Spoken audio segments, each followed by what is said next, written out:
అమరావతిలో త్వరలో క్యాన్సర్ ఆసుపత్రి నిర్మాణం చేపట్టనున్నట్టు బాలకృష్ణ ప్రకటించారు. బసవతారకం ఇండో అమెరికన్ క్యాన్సర్ ఆసుపత్రిలో న్యూ ఇయర్ సెలబ్రేషన్స్ ఘనంగా జరిగాయి.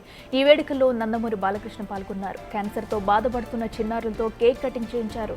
చిన్నారులకు బహుమతులు అందజేశారు.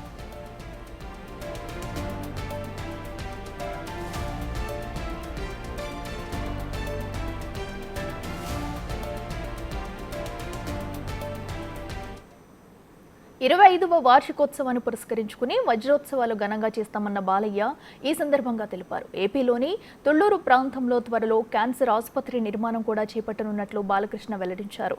ఒక పక్క సినిమాలు, మరో పక్క అన్స్టాపబుల్ ప్రోగ్రాం చేస్తున్న తనను ఏదో అదృశ్య శక్తి ముందుకు నడిపిస్తుందన్న బాలయ్య తెలిపారు.